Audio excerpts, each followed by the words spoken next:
The Jungle Book, like most older animated Disney movies, was a favorite of mine when I was a child. Who didn't like listening to Bare Necessities and I Want to Be Like You? They're just catchy as hell. This animated film was released in 1967, and it was the last film produced by Walt Disney himself, as he died during production. And while it might not be the funniest or most exciting of the classic Disney animations, it's charming as hell. And in the 90s, Disney was all about making sure their animated movies got video game adaptations. But rather than Capcom making this like they did with previous Disney titles, Disney went with Virgin Interactive, which would develop quite a few Disney games. So, how did this game based off a movie, based off a book turn out?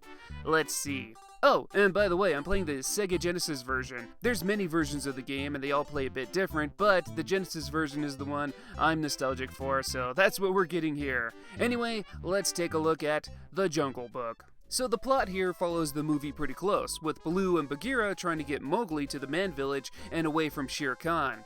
However, there are a few exceptions to the story. For example, Mowgli is pretty violent here. What with his love of pegging monkeys and all sorts of animals with bananas. You get an unlimited supply, so yeah, kill those things with those bananas.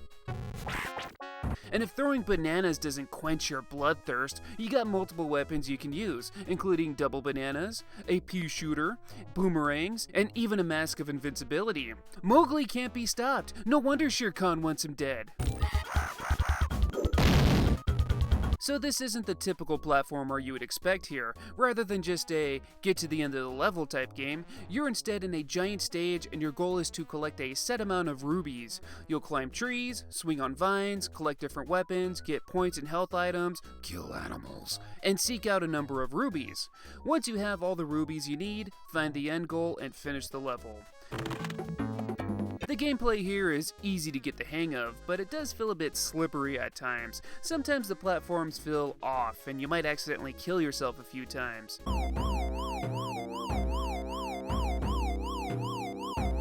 Sometimes at the end of the level, you'll have a boss fight, like against Kaa the Snake, these witch doctor monkeys, King Louie, and of course, Shere Khan.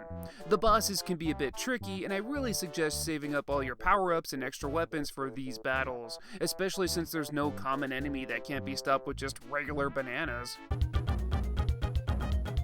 There's a total of 10 levels in the game. Depending on what difficulty you have the game set at, the amount of rubies necessary to complete a level will change. If it's on easy, you only need 8. On medium, you need 10. And on hard, you need to collect 12.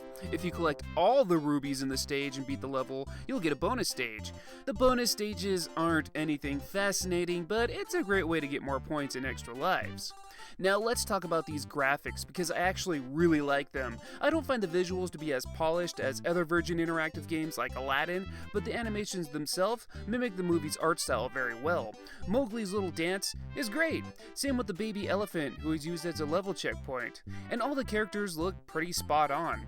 I'll admit Mowgli's appearance looks a bit off to me, but his movement and every other character is fantastic. The game also features music from the movie, as well as some original tracks, and for the most part, the tracks all sound pretty good.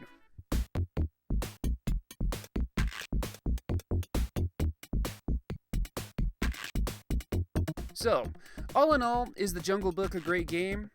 Well, you know, it's not too bad.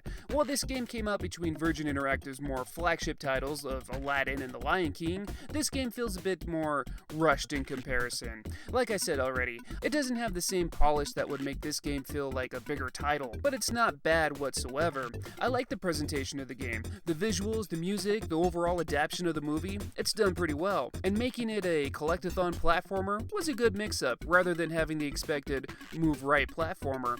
Considering the tone of the movie, I think that was a good move. The actual gameplay mechanics could be tightened up a bit, but The Jungle Book is a game you can still have fun with.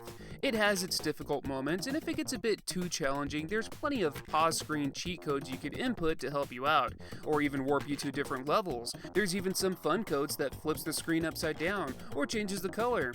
Jungle Book is harmless fun, and while I wouldn't spend a fortune to buy it personally, if given the chance, you should check it out.